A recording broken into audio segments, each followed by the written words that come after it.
요한일서 2장 1절에서 11절 말씀입니다. 지난주에 영상 예배를 들으시는 분들에게 정말 죄송합니다. 영상은 나갔는데 소리가 송출이 되지 않았습니다. 그래서 다시 한번 더 현장 예배가 얼마나 중요한가를 확인하게 됩니다. 같습니다. 자, 요한일서 2장 1절에서 11절 말씀 우리 한 목소리로 같이 합독하도록 하겠습니다. 시작. 나의 자녀들아, 내가 이것을 너희에게 쓰면 너희로 죄를 범하지 않게 하려 함이라. 만일 누가 죄를 범하여도 아버지 앞에서 우리에게 대언자가 있으니 곧 의로우신 예수 그리스도시라. 그는 우리 죄를 위한 화목 제물이니 우리만 위할 뿐 아니요 온 세상의 죄를 위하심이라. 우리가 그의 계명을 지키면 이로써 우리가 그를 아는 줄로 알 것이요 그를 아노라 하고 그의 계명을 지키지 아니하는 자는 거짓말하는 자요 진리가 그 속에 있지 아니하되 누구든지 그의 말씀을 지키는 자는 하나님의 사랑이 참으로 그 속에서 온전하게 되었나니 이로써 우리가 그의 안에 있는 줄을 아노라. 그의 안에 산다고 하는 자는 그가 행하시는 대로 자기도 행할지니라. 사랑하는 자들아, 내가 새 계명을 너희에게 쓰는 것이 아니라 너희가 처음부터 가진 옛 계명이니 이 옛 계명은 너희가 들은 바 말씀이거니와 다시 내가 너희에게 새 계명을 쓰노니 그에게와 너희에게도 참된 것이라. 이는 어둠이 지나가고 참 빛이 벌써 비침이니라.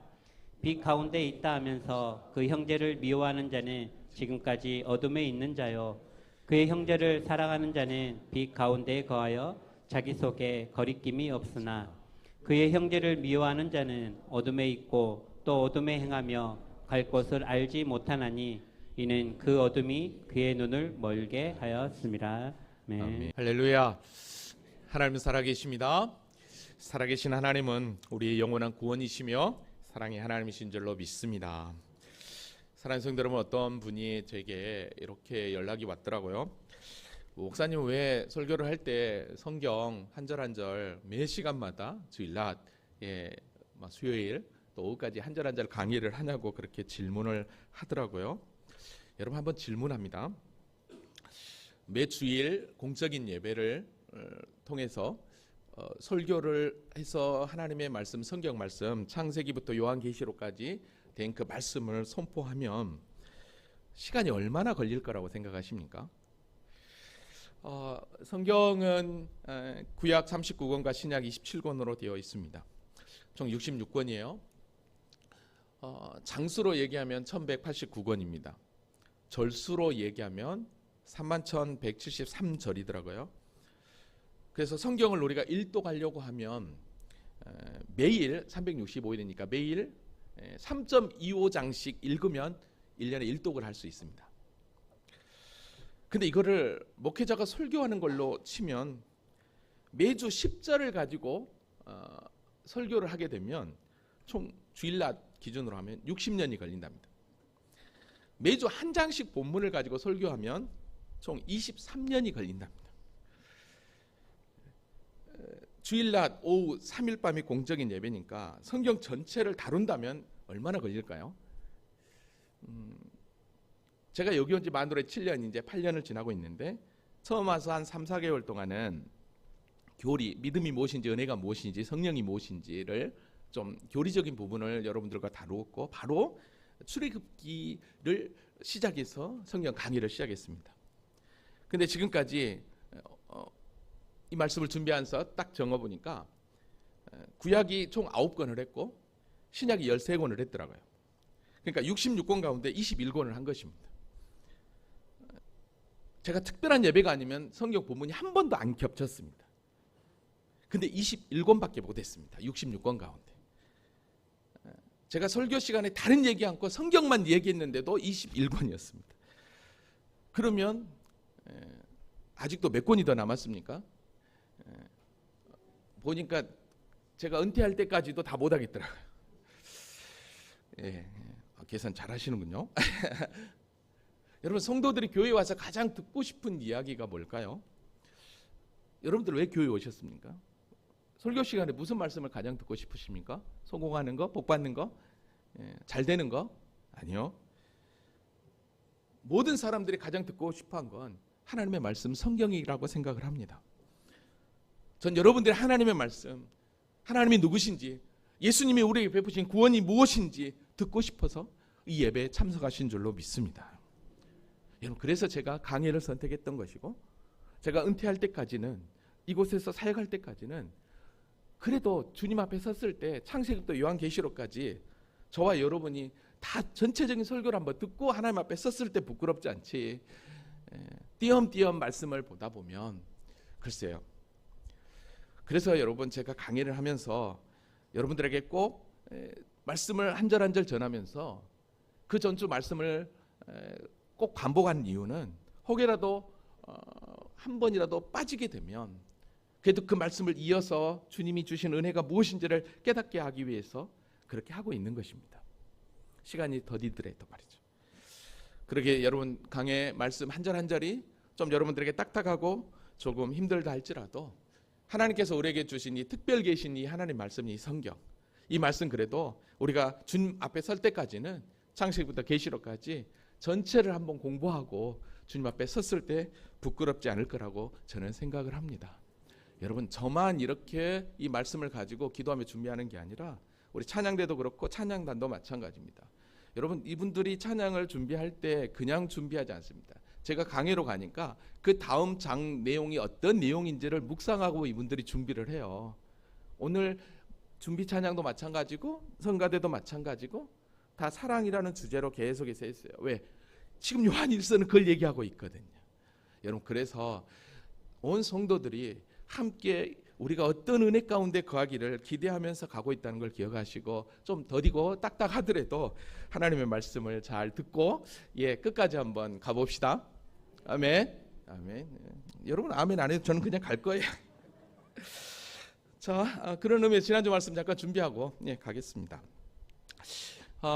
지난주에는 우리가 예배를 그 요한일서를 시작하면서 특별히 이 요한일서 이 개간을 전체적으로 살펴보았습니다. 1절부터 1장 4절까지는 인사말이었죠. 서신의 목적이 무엇인가. 그리고 이제 5절부터는 본격적으로 요한일서의 가장 핵심적인 내용이 무엇인지를 이야기를 했었습니다. 빛 가운데 사는 삶, 즉 사귐의 기초, 그 삶은 어떤 삶인가. 그리고 그 삶 가운데서 하나님과 교제하는 것은 어떤 것인가.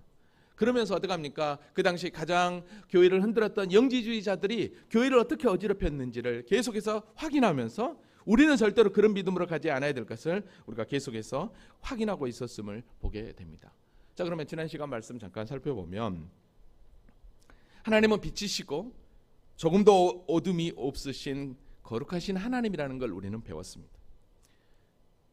그 거룩하신 하나님 앞에 죄인된 우리 인간이 어떻게 스스로 하나님 앞에 나아갈 수 있는 존재가 되었느냐? 아니요, 절대 그럴 수 없습니다. 죄인이 하나님 앞에 서는 건 이미 죽음입니다. 그런데 어떻게 거룩하신 하나님, 빛 대신 하나님 앞에 나아가 그 빛 대신 그 주님과 사귐을 갖는, 교제를 갖는, 은혜를 나누는 존재가 되었냐는 거예요. 그건 다른 게 아니었습니다. 우리는 어둠이었습니다. 그러나 이제는 우리 주님께서 예수 그리스도의 십자가의 구속의 은혜로 우리를 그 어둠에서 건져내어 빛의 자녀로 삼아 주셨기 때문에 우리가 그 하나님 앞에 나아가는, 하나님의 은혜를 경험하는, 주님과의 사귐, 교제가 일어나는 축복을 받는다라고 그랬습니다. 근데 1세기에 그 요한이 사역했던 그 현장, 그 시대는 교회를 뒤흔들었던 영지주의 이단들이 있었다라고 그랬습니다. 여러분, 그들의 모습은 어떤 모습이었습니까? 하나님과 사귐이 있다고 했지만 실제 그들은 사귀지 않았습니다. 여전히 그들은 어둠에 거하고 있었습니다. 거짓말하고 진리를 행하지 않았습니다. 사귐이 있다고 하면서도 말이죠. 여러분, 하나님과 사귐, 하나님과 교제는 다른 게 아닙니다. 머리로만 하는 게 아니에요. 행위를 동반하는. 그러니까 지난번에 한번 제가 정상민 집사님을 신방한 적이 있는데요. 그분이 그런 얘기를 하는 거예요. 목사님, 머리로는 너무너무 잘하는데 이 가슴으로 잘 내려오지 않아요. 그래요. 영지주의자들은 머리로만 알았습니다. 그 당시 이단들은. 근데 그게 가슴으로 내려오지 않았던 거죠. 여러분, 가슴으로 내려와서 실제 내 삶 가운데 변화가 일어나고 내 삶 가운데 하나님의 살아계심을 나타내는 것, 그게 진짜 성도인 거죠. 여러분, 그래서 하나님과 사귀는 자들은 어떤 삶을 살아야 되느냐? 빛 가운데, 즉 예수 그리스도의 보혈을 의지하여 우리 가운데 혹여라도 죄악 가운데 있을 때 그 십자가 의지하며 나아가는 것, 그게 진정한 하나님의 자녀라고 그랬습니다. 그래서 여기서 제가 아주 중요한 핵심적인 말을 했습니다. 그게 뭐냐면 우리는 어디에 소속되어 있느냐, 그리고 그 안에 온전히 거하고 있느냐. 여러분, 그래서 그 안에 온전히 거하고 있고 어디에 소속되어 있느냐가 정말 중요하다고 그랬습니다. 그래서 나는 하나님의 은혜로 구원받았어, 나는 택함받은 하나님의 자녀야 라고 하는 하나님의 소속이라고 말하면서도 여전히 빛 가운데 거하지 않았다면, 여전히 어둠에 거하고 있는 인생이라면 그는 21세기 신영지주자의 모습을 취하고 있다라고 우리가 확인했었습니다. 뿐만 아니라 그들의 모습은 어떤 모습이었습니까? 한번 죄를 용서받았으니까 더 이상 죄를 지어도 괜찮다라고 얘기하면서 우리가 죄가 없다라고 얘기한다라고 그랬습니다. 아니죠. 여러분, 원죄는 우리에게 첫 번째 예수의 십자가의 은혜로 정죄함을, 이제는 더 이상 죄가 없다라는 선언이 주님의 그 십자가로 우리는 이미 용서되었습니다. 정죄받지 않습니다. 그러나 우리는 여전히 이 세상 가운데 살고 있기 때문에 자범죄를 진다라는 것입니다. 그러나 그 자범죄를 지는 가운데서도 하나님은 우리에게 어떤 은혜를 허락하셨느냐? 바로 회개라는 걸 우리에게 허락해 주신 거죠. 그래서 요한일서 1장 9절에 보면 만일 우리가 우리 죄를 자백하면 그는 미쁘시고 의로우사 우리 죄를 사하시며 우리를 모든 불의에서 깨끗하게 하실 거라고 그랬습니다. 여러분, 그래서 예수 그리스도를 아는 자, 예수 그리스도를 믿는 자, 어둠에서 건져진 빛의 자녀들에게는 어떤 존재냐? 결코 하나님을 떠나서 살 수 없는, 하나님의 은혜가 우리 가운데 온전히 임하는 그런 축복이 임한다고 그랬습니다. 왜냐하면 요한일서 3장 9절에 하나님께로부터 난 자는 죄를 짓지 아니한다고 그랬어요. 왜요? 하나님의 씨가 그 안에 있기 때문에.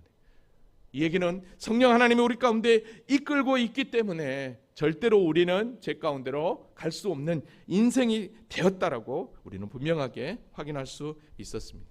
근데 그 당시에 영지주의 이단자들은 또 이렇게 표현을 했었죠. 자기들은 범죄하지 아니했다, 죄 없다라고 얘기하고 있는 것입니다. 여러분, 아닙니다.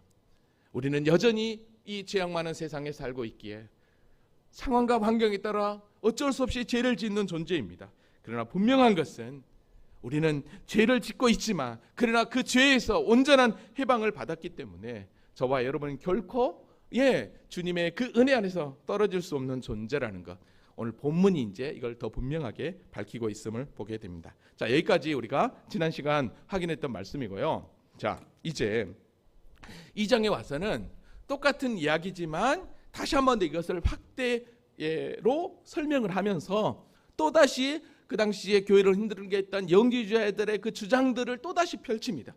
그 가운데서도 저와 여러분이 어떻게 삶을 살아가고 있어야 하는가, 어떤 믿음의 길을 걸어야 되는가, 다시 한 번 더 오늘 말씀은 이야기하고 있다고 하겠습니다. 자, 그러면 오늘 말씀 또 한 절 한 절씩 함께 공부해 보도록 하겠습니다. 자, 2장 1절 말씀 다 같이 한번 볼까요? 자, 시작. 나의 자녀들아, 내가 이것을 너희에게 쓰면 너희로 죄를 범하지 않게 하려 함이라.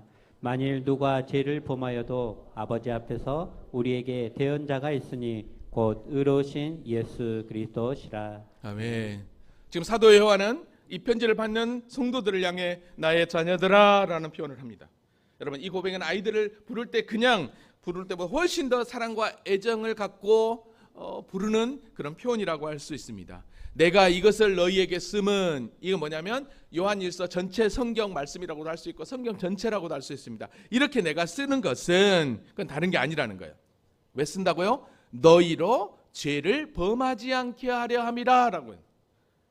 여기서 죄를 범하지 않게 하려 함이라 라고 하는 건 뭐냐면 이 말의 전제는 우리는 여전히 죄를 지을 수밖에 없는 존재라는 것입니다. 그렇지만 더 이상 하나님의 구속의 은혜를 받은 자들은 어둠에 속하지 않고 빛에 속한 자녀가 되었으니까 죄를 범하지 않게 하려고 내가 너희에게 지금 펜을 들었다라고 여기서 분명하게 이야기를 합니다. 자, 근데 여러분 보십시오. 우리가 세상 가운데 죄를 안 짓고는 살 수는 없어요. 그렇지만 분명한 것은 우리의 해결책을 분명하게 1장 9절에서 했어요. 우리의 죄를 자백하면 회개라는 걸 우리에게 허락해 주셨단 말이에요.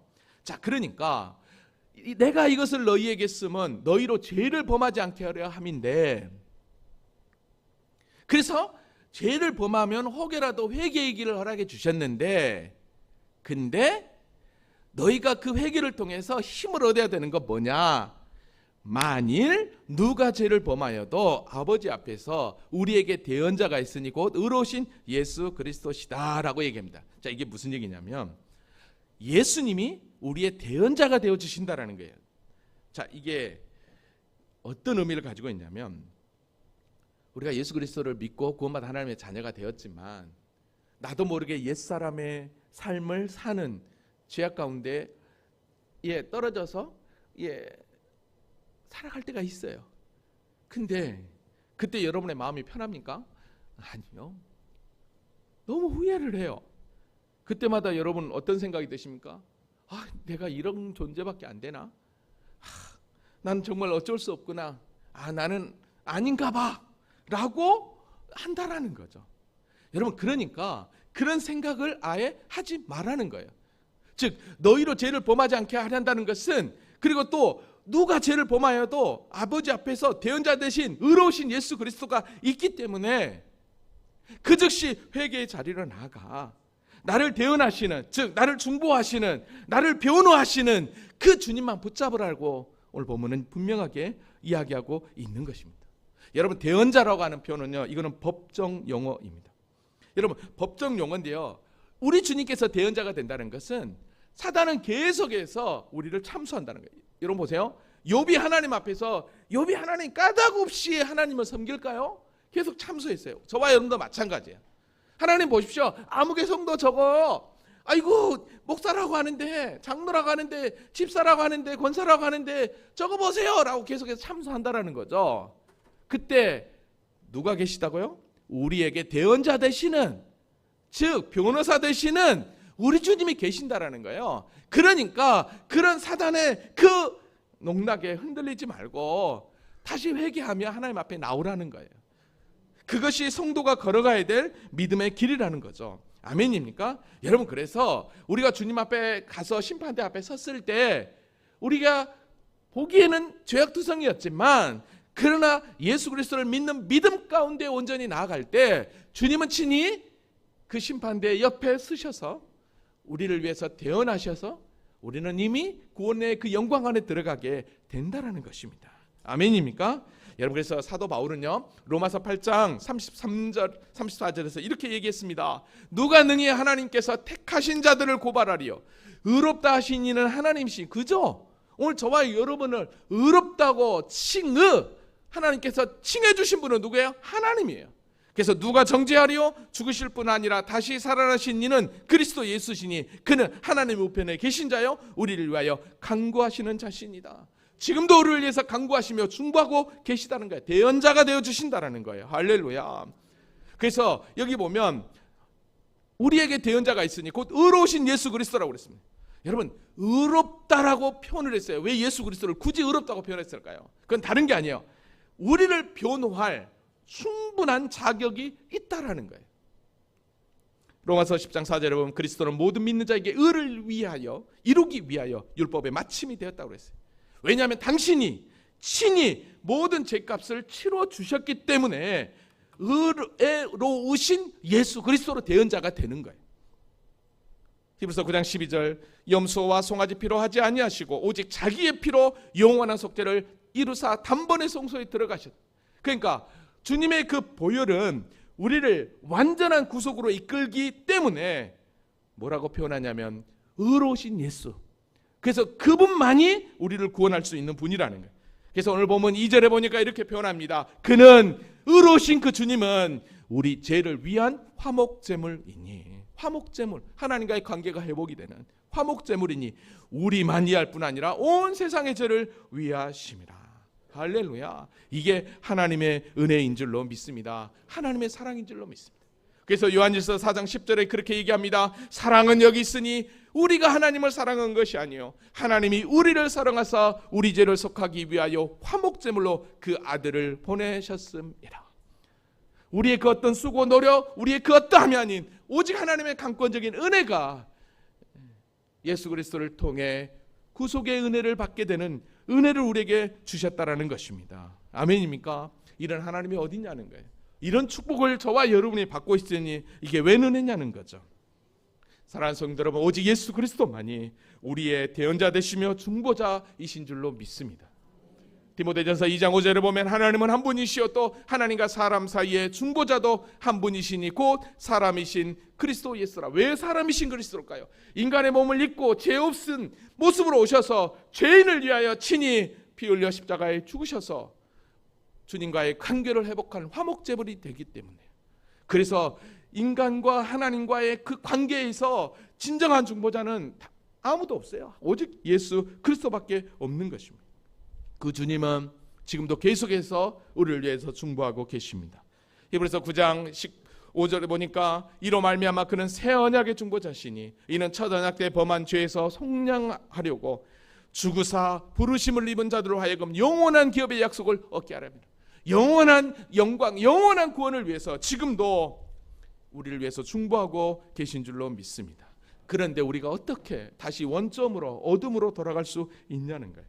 그래서 사도 바울은 구원받은 하나님의 자녀, 너희가 빛 가운데 거하는 자녀가 되었느냐? 그러면 이렇게 살아야 되라고 선포하고 있습니다. 그런즉 어찌하리요? 우리가 법 아래 있지 아니하고 은혜 아래 있으니 죄를 지으리요? 그럴 수 있느니라. 눈을 몇 분이 감으셨어요. 그럴 수 없다라고 얘기하고 있는 것입니다. 할렐루야. 죄를 지으리요? 그럴 수? 이게 녹음이 돼서 인터넷에도 나가거든요. 저만 소리치면 안 되니까 여러분들도 큰 소리를 해야 이 성도들은 은혜를 받는구나 알지. 진짜 거시기합니다. 다시 죄를 지으리요? 그냥 갑시다. 그래서 사도 요한은 오늘 본문에서 이렇게 이야기하고 있는 거야. 그럴 수 없느니라. 이거를 이렇게 표현했던 거예요. 어떻게 표현했냐면 3절 우리가 그의 계명을 지키면 이로써 우리가 그를 아는 줄 알 것이요 라고 그랬어요. 여러분 보십시오. 그러면 계명을 지키지 않는다면 그를 안다는 거예요? 모른다는 거예요? 모른다는 거예요. 여러분 계명이 무엇입니까? 대표적인 게 십계명이죠. 이건 하나님 사랑, 이웃 사랑 그걸 얘기하고 있는 거예요. 여기서 지키면 그랬어요. 지키면이라는 뜻은 고정하다, 준행하다라는 그런 뜻을 가지고 있어요. 그러니까 하나님이 주신 계명에 시선을 고정하여 지키라는 의미가 되는 거예요. 여러분 왜 이렇게 요한이 이렇게까지 이야기를 할까요?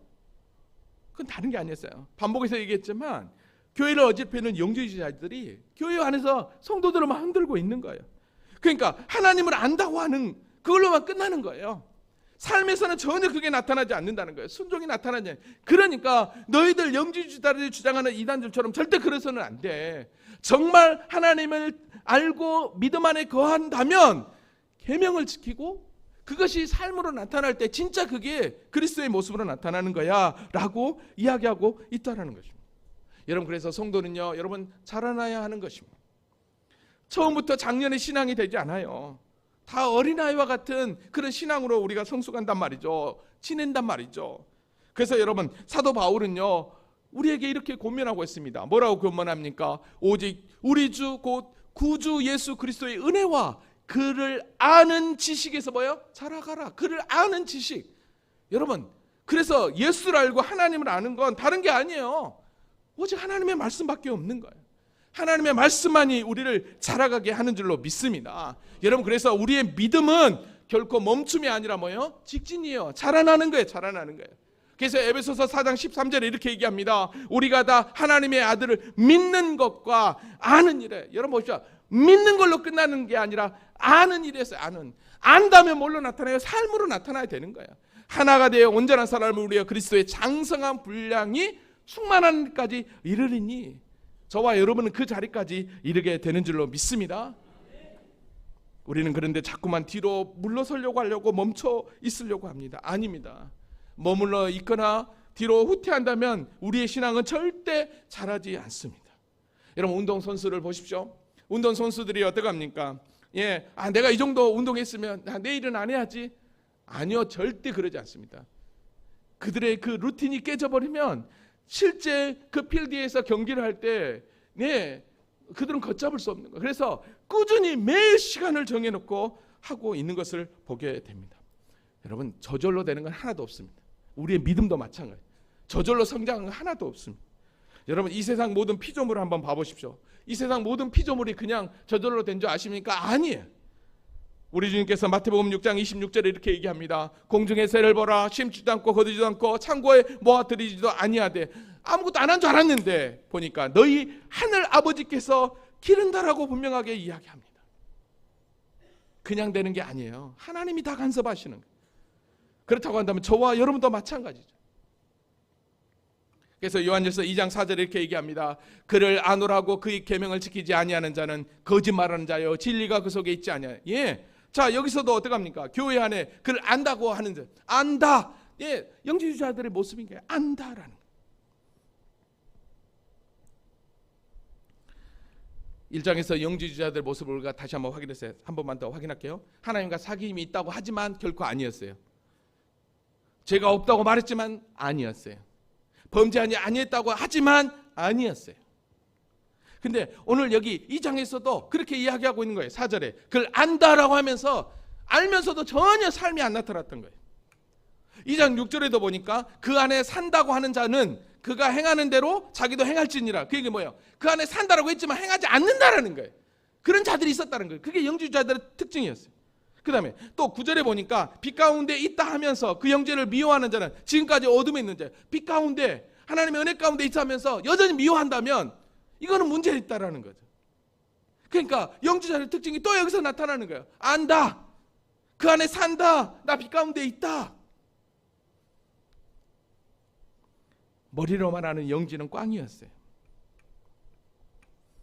여러분, 그를 안다라고 한다면 그의 계명을 지키게 되는 거예요. 하나님을 알면. 왜? 하나님께서 어떻게 우리에게 그 크신 은혜를 베풀어 주셨는데 진리가 그 속에 있으면 그 진리대로 따라가는 게 순리예요. 원리예요. 근데 여전히 진리 안에 거하지 않는다. 계명을 지키지 않는다. 그럼 뭐예요? 아는 게 아니에요. 여러분, 왜 하나님을 믿는 하나님의 자녀들이 하나님의 말씀에 순종할까요? 여러분, 왜 순종하십니까? 왜 하나님 앞에 나와 예배하며 왜 하나님 앞에 귀한 이렇게 헌금을 드리며 주님 앞에 영광 돌립니까? 그건 다른 게 아니잖아요. 누가 시켜서보다 하나님께서 베푸신 그 은혜, 하나님께서 나를 선택하신 그 사랑, 그것 때문에 자발적으로 여러분 그냥 나오는 거잖아요. 여러분 사랑해 보셔서 알잖아요. 사랑하면 어떡합니까? 내 전부를 다 주고 싶잖아요. 그죠? 주님이 전부를 다 주셨잖아요. 아들까지. 그럼 내가 주님을 사랑하면 나도 그래야죠. 그러면 그 사랑을 주면 어떡합니까? 여러분, 사랑하는 사람에게 잘 보이기 위해서 어떡합니까? 반대로 갑니까? 아니에요. 그 사랑을 쟁취하기 위해서, 그 사랑을 얻기 위해서 얼마든지 더 잘 보이려고 노력하고 수고하고 애써요. 그래야 이쁜 여자를 얻죠. 저처럼. 예, 그래요. 여러분도 마찬가지잖아요. 여러분들 웃지만요, 사실이에요.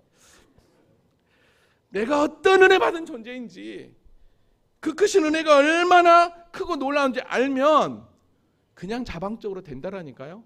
근데 안 된다 한다면 뭐예요? 진짜 사랑을 모르는 거예요. 진짜 깨닫지 못하고 있는 거죠.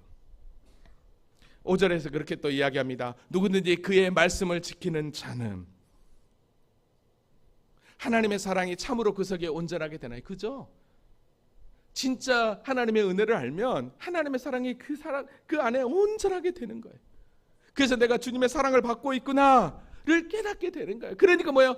은혜가 되는 거예요.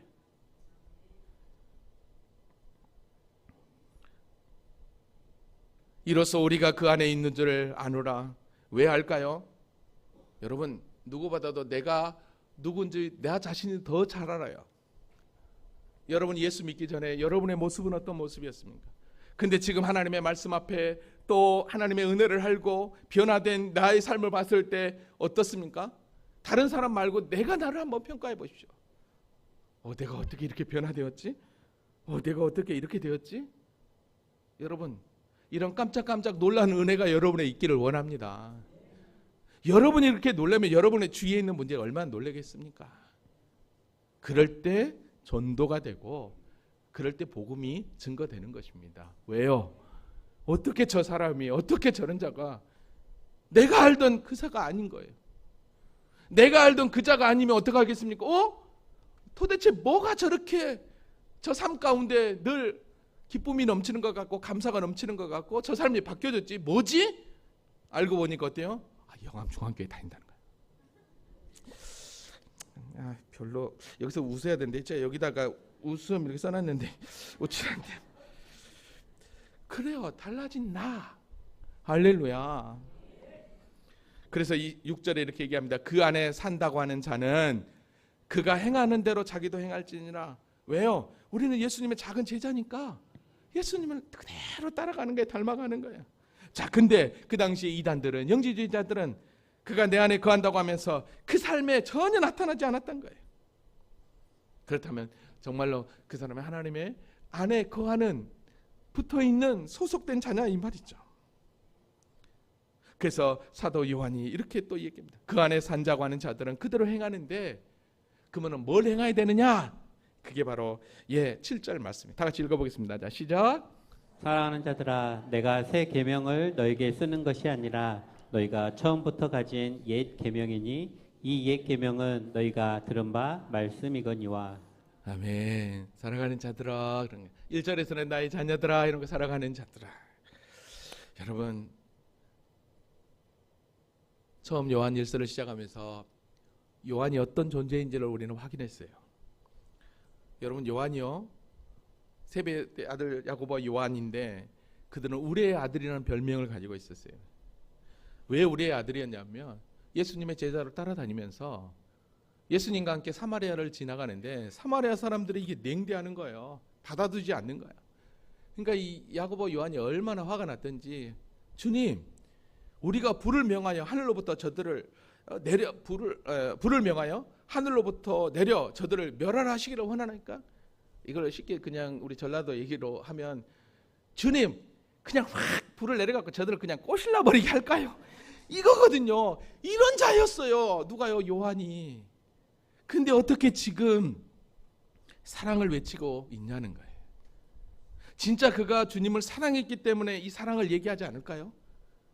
경험하지 않는 자가 어떻게 이걸 얘기하겠습니까? 여러분, 사도 바울이 왜 빌립보에서 가장 많이 쓰는 단어 기뻐하고 기뻐하라, 왜 감옥 아닌데도 그렇게 했냐는 거예요. 그가 경험하니까 그런 거잖아요. 그가 찐 사랑을 경험했기 때문에 그랬던 거예요. 여러분, 그러니까요, 이 사도 요한이요, 예수님을 만나고 나서 진짜 사랑을 아니까 계속해서 그의 그 삶, 모든 설교에서 매일 그랬대요. 사랑하십시오, 사랑하십시오, 사랑하십시오. 그러다 보니까 그가 마지막으로 기록했던 요한계시록에 그가 교회를 돌보며 사역했던 그 소아시아 7교회, 에베소서부터 시작해서, 그래서 에베소 교회 가장 먼저 짚은 게 뭐예요? 처음 사랑이었어요. 왜? 사랑을 잃어버리면 끝나니까. 사랑을 잃어버리면 모든 것이 허당이니까. 그래서 그 얘기를 했던 것입니다. 여러분, 그래서 오늘 본문에도 사랑하는 자들아, 내가 새 계명을 너희에게 쓰는 것이 아니라 너희가 처음부터 가진 옛 계명이니, 이 옛 계명은 너희가 들은 바와 말씀에 똑같다. 옛 계명, 십계명, 그것도 하나님 사랑, 이웃 사랑이잖아요. 이 사랑을 그대로 마태복음에서 예수님께서 그렇게 율법과 선지자의 강령, 본뜻이다라고도 얘기했어요. 내 부모를 사랑하고 내 이웃을 사랑하라. 뿐만 아니라 마지막 6월절 만찬에서 제자들의 발을 씻어주시면서 떡을 나눠주면서 마지막 제자들에게 했던 그 말씀도 다른 게 아니었어요. 내가 너희를 사랑한 것 같이 너희도 서로 사랑하라. 너희가 서로 사랑하면 이로써 모든 사람이 너희가 내 제자인 줄 알리라. 그러니까 어떻게 합니까? 빛된 삶은, 하나님과의 사귐의 삶은 사랑으로 나타나게 되어 있는 게, 사랑으로 나타나게 돼요. 8절입니다. 내가 다시 너희에게 새 계명을 쓰노니 그에게와 너희에게도 참된 것이라. 즉 주님에게도 참된 것이고 우리에게도 참된 거라는 거예요. 이는 어둠이 지나가고 참빛이 벌써, 예전에는 어둠에 속한 존재였는데 이제는 어떻게 합니까? 다 참빛에 속한 존재라는 거예요. 여러분, 제가 세번역으로 이거를 확인했어요. 나는 다시 여러분에게 새 계명을 써보냅니다. 이 새 계명은 하나님도 참되고 여러분에게도 참됩니다. 어둠이 지나가고 참빛이 벌써 비치고 있기 때문입니다. 이제는 하나님의 말씀을 알고 하나님의 은혜를 아는 존재가 되었으니까 이제는 하나님을 알지 못했던 어둠의 시대는 지나갔다라는 거예요. 저와 여러분이 이제는 예수 그리스도를 통해 구원받은 하나님의 자녀가 되었으니까 이제는 어떤 삶을 살아야 되느냐? 전에는 어둠이었는데 이제는 빛의 자녀다는 거예요. 과감하게 그렇게 살아는 거죠. 그래서 오늘 보면 9절에 보니까 빛 가운데 있다 하면서 그 형제를 미워하는 자는 지금까지 어둠에 있는, 그 당시에 영주자들 모습이었죠. 빛 가운데 있다라고 얘기해요. 근데 여전히 어떻게 합니까? 어둠에 있다라는 거예요. 근데 어둠에 있는 그 모습이 뭘로 나타납니까? 형제를 미워하는 사랑이 아닌 걸로 나타나는 거예요. 사랑하는 성도 여러분, 여러분은 지금 어디에 속해 있습니까? 빛 가운데 있습니까? 아니면 어둠에 속해 있냐는 거예요. 우리는 누가복음 19장에 나와 있는 삭개오를 너무너무 잘 압니다. 그는 부자고 그는 세리장이었어요. 예수님이 여리고에 온다는 소식을 들었을 때 그는 동족으로부터 죄인 취급받았지만 그러나 예수님을 너무 만나고 싶었습니다. 그는 기가자가 돌무화과 나무에 올라갔지만 멀리서 바라봤던 그 예수님이 그에게 다가왔죠. 그리고 그의 이름을 불러주었습니다. 그리고 그가 예수님을 인격적으로 만나게 됩니다. 여러분, 그가 인격적으로 만나고 나서요 어떻게 바뀝니까? 누가복음 19장 8절에 보니까 삭개오가 서서 주께 여짜오되 주여 보시옵소서, 내 소유의 절반을 가난한 자들에게 주겠사오며 만일 누구의 것을 속여 빼앗은 일이 있으면 내가 네 갑절이나 갚게. 그 당시에 율법은 4배로 보상하는 거였거든요. 여러분, 어떻게 이런 일이 벌어질 수 있냐는 거예요. 인격적으로 주님을 온전히 만났기 때문에 삶의 변화가 찾아온 것입니다. 삶의 변화가 찾아오니 이미 우리 주님은 이 삭개오를 향해 이렇게 이야기하고 있는 거죠. 오늘 구원이 이 집에 이르렀으니 이 사람도 아브라함의 자손이니라. 인자가 온 것은 잃어버린 자를 찾아 구원하려 하심이라. 사랑하는 성도들, 오늘 저와 여러분도 잃어버린 자였습니다. 어떤 잃어버린 자였습니까? 천국을 잃어버리고 하나님을 잃어버리고 세상 가운데 그냥 바둥바둥 그냥 사는 존재였다라는 거예요. 근데 어떻게 이런 잃어버린 자에게서 이런 삶을 살고 있는, 천국을 잃어버린 자, 하나님을 잃어버린 자였는데 어떻게 우리가 하나님의 구원받은 아브라함의 자손, 하나님의 선택받은 언약 백성이 되었냐는 거예요. 이게 은혜인 줄로 믿습니다. 그래서 그 은혜에 거하는 자들은 빛에 거하는 거예요. 할렐루야. 저와 여러분은 이미 빛 되신 그 예수 그리스도 그 삶 가운데 온전히 살고 있는 줄로 믿습니다. 그래서 오늘 보면 10절에 보니까 그의 형제를 사랑하는 자는 빛 가운데 거하여 자기 속에 꺼리낌이 없네. 그렇죠. 사랑 안에 온전히 거하고 있으니 하나님 앞에도 당당한 거예요. 당당한 거예요. 11절, 그의 형제를 미워하는 자는 어둠에 있고 또 어둠에 행하여 갈 곳을 알지 못하나니 이는 그 어둠이 그 눈을 멀게 하였습니다. 여전히. 그러니까 여러분 보십시오. 우리가 구속의 은혜를 말씀을 통해서 바로 알지 못하면, 깨닫지 못하면 어디로 갈지 모르는 존재인 거예요. 왜냐하면 그 어둠이 눈을 멀게 하고 있기 때문인 거예요. 근데 오늘 저와 여러분은 하나님의 복음의 말씀, 복음이 무엇인지, 예수 그리스도가 누군지를 바로 아니까 우리는 이미 어둠에서 벗어난 하나님의 자녀인 줄로 믿습니다. 사랑하는 성도 여러분, 자기 길을 모른다, 자기가 가는 길이 어떤 길인지를 모른다, 그 사람이 정말 불쌍한 사람이에요. 구원받은 오늘 저와 여러분은 목적지가 분명해요. 그 하나님 나라, 그 영원한 나라를 소망하며 달려가고 있는 줄로 믿습니다. 이제 말씀을 정리합니다. 오늘 우리가 하나님의 사랑을 알고 그 사랑에 몸부림치며 달려갈 때 우리는 끝내 주의 영광을 보게 될 줄로 믿습니다. 이미 우리는 빛 가운데 거하는 자녀입니다. 그러기에 그 누구도 우리를 참수할 수 없습니다. 사단도 마찬가지입니다. 왜냐하면 우리를 대언하시는 예수 그리스도가 여전히 우리를 위해서 중보하고 있기 때문인 것입니다. 할렐루야. 오늘도 그 주님 의지하며 나는 비록 연약하지만 그러나 우리 주님은 강하신 분이라는 걸 기억하시고 목자 되신 그 주님 바라보며 믿음으로 전진하는 우리 모두가 될 수 있기를, 빛의 가운데 온전히 거하는 우리 모두가 될 수 있기를 주님의 이름으로 기도합니다. 아멘. 우리 다 같이 자리에서 일어나시겠습니다.